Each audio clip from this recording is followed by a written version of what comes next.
La Bible en un an, le 30 décembre, le second livre des Chroniques, chapitre 33, verset 14, au chapitre 34, verset 33, le livre des Psaumes, chapitre 149, versets 1 à 9, le livre des Proverbes, chapitre 31, versets 13 à 24, l'Apocalypse, chapitre 21, verset 9 au chapitre 22, au verset 5. Le deuxième livre des Chroniques, chapitre 33.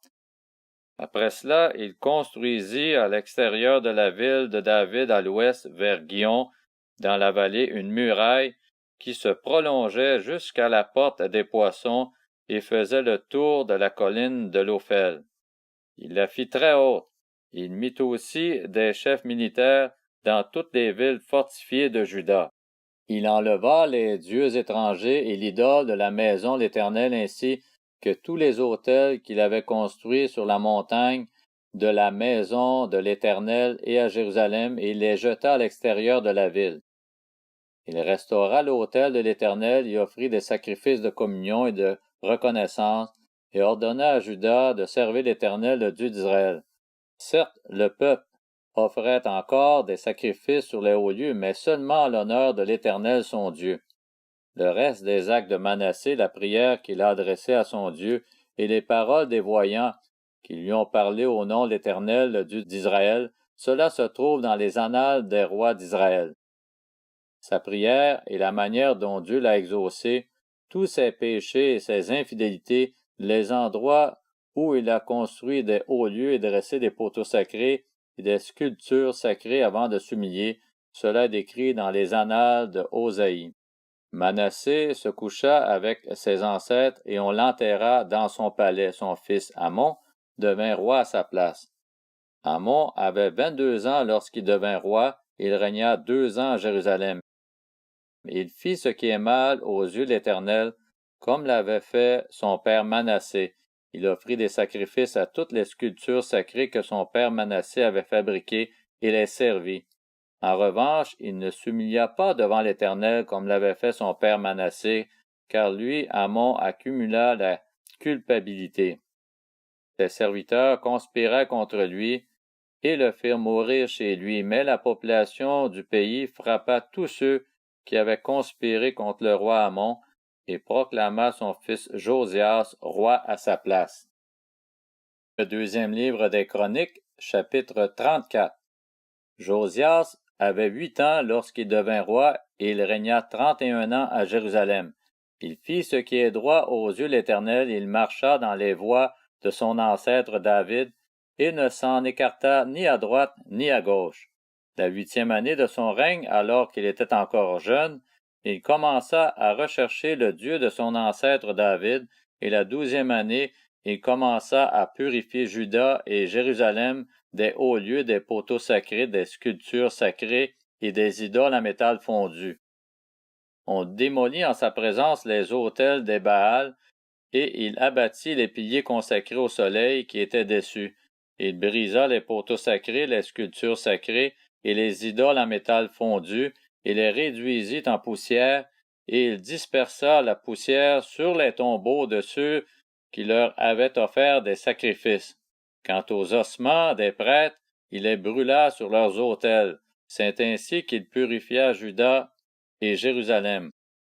Dans les villes de Manassé, d'Éphraïm, de Siméon et même de Nephtali, et dans leurs ruines tout autour, il démolit les autels, mit en pièces les poteaux sacrés et les sculptures sacrées, jusqu'à les réduire en poussière, et il abattit tous les piliers consacrés au soleil dans tout le pays d'Israël. Puis il retourna à Jérusalem. La 18e année de son règne, après avoir purifié le pays et le temple, il envoya Shaphan, fils d'Atsalia, Maaséja, chef de la ville, et l'archiviste Joa, fils de Joachaz, réparer la maison d'Éternel son Dieu. Ils allèrent trouver le grand prêtre Ilkija et lui donnèrent l'argent qui avait été apporté dans la maison de Dieu. Les Lévites, gardiens des portes, l'avaient reçu de Manassé, d'Éphraïm et de tout le reste d'Israël, ainsi que de tout Juda et Benjamin et des habitants de Jérusalem. On le confia aux responsables chargés des travaux dans la maison de l'Éternel, et ils l'employèrent pour ceux qui travaillaient aux réparations de la maison de l'Éternel, pour les charpentiers, les maçons, pour les achats de pierres de taille et de bois destinés aux poutres, et à la charpente des bâtiments que les rois de Juda avaient détruits. Ces hommes agirent avec honnêteté dans leur travail. Ils étaient sous la surveillance de Jacat et Abdias, lévites issus des descendants de Merari, de Zacharie et Meshulam, qui descendaient des Kéatites, et de tous les Lévites qui étaient d'habiles musiciens. Ils étaient responsables des porteurs et dirigeaient tous les ouvriers occupés aux divers travaux. Il y avait aussi des Lévites secrétaires, commissaires et portiers. Au moment où l'on sortait l'argent qui avait été apporté dans la maison d'Éternel, le prêtre Ilkija trouva le livre de la loi de l'Éternel transmise par Moïse. Alors Ilkija prit la parole et dit à Shaphan, le secrétaire, « J'ai trouvé le livre de la loi dans la maison de l'Éternel. » Ilkija donna le livre à Shaphan. Shaphan apporta le livre au roi lorsqu'il lui fit son rapport. Il dit, « Tes serviteurs ont fait tout ce qui leur a été ordonné. Ils ont ramassé l'argent qui se trouvait dans la maison d'Éternel et l'ont confié aux inspecteurs et aux ouvriers. » Puis Shaphan, le secrétaire, annonça au roi, « Le prêtre Ilkija m'a donné un livre. » Et Shaphan le lut devant le roi. À l'écoute des paroles de la loi, le roi déchira ses habits. Ensuite, il donna cet ordre à Ilkija, à Akikam, fils de Shaphan, à Abdon, fils de Miché, à Shaphan, le secrétaire, et à son propre serviteur, Azaja.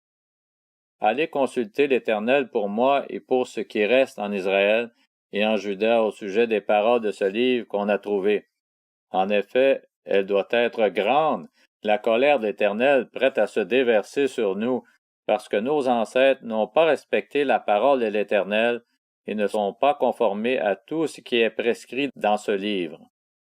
Ilkija et les hommes désignés par le roi allèrent trouver la prophétesse Hulda.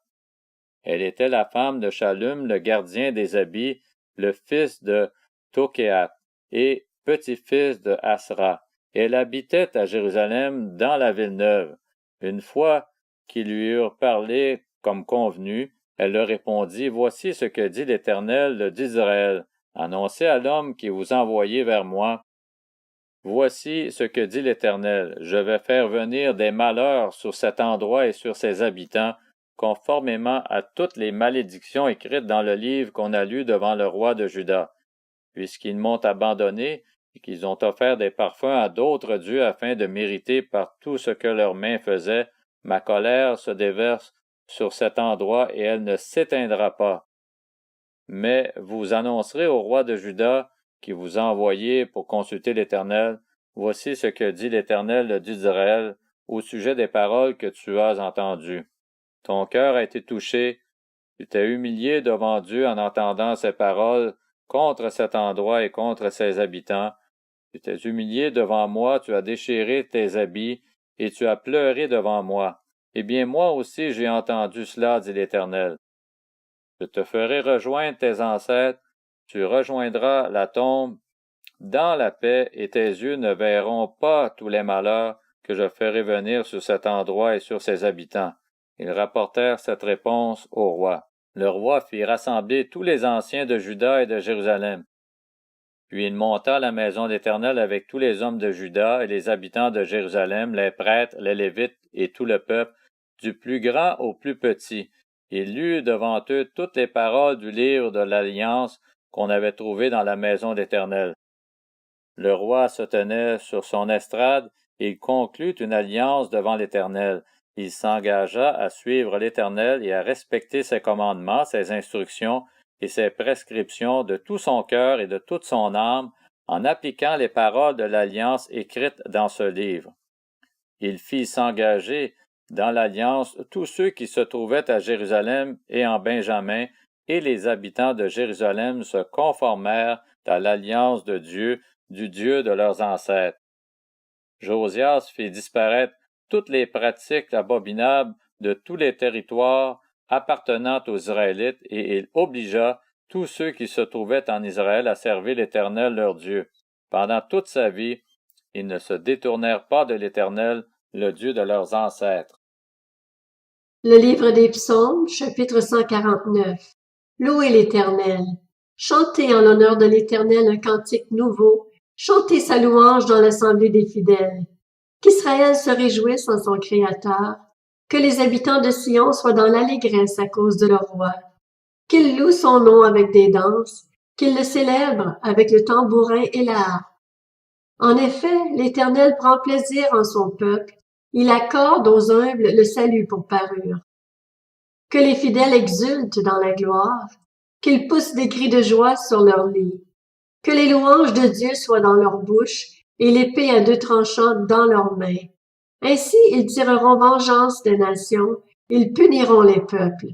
Ils attacheront leur roi avec des chaînes et leurs grands avec des entraves en fer. Ils accompliront contre eux le jugement qui est écrit. Quel honneur pour tous ces fidèles! Louez l'Éternel! Le livre des Proverbes, chapitre 31. Elle se procure de la laine et du lin et travaille d'une main joyeuse. Pareille à un navire marchand, elle rapporte ses provisions de loin. Elle se lève alors qu'il fait encore nuit et elle donne la nourriture à sa famille et ses ordres à ses servantes. Elle pense à un champ et elle l'achète. Avec le fruit de son travail, elle plante une vigne. Avec la force, en guise de ceinture, elle affermit ses bras. Elle constate que ce qu'elle gagne est bon. Sa lampe ne s'éteint pas pendant la nuit. Elle file elle-même la laine, elle tisse elle-même les habits. Elle ouvre ses bras aux malheureux, elle tend la main aux pauvres. Elle ne redoute pas la neige pour sa famille, car chacun y est habillé de cramoisi. Elle se fait des couvertures, elle a des habits en fin lin et en pourpre. Son mari est reconnu aux portes de la ville lorsqu'il siège avec les anciens du pays. Elle fait des chemises et les vend, et elle livre des ceintures aux marchands. Le livre de l'Apocalypse, chapitre 21.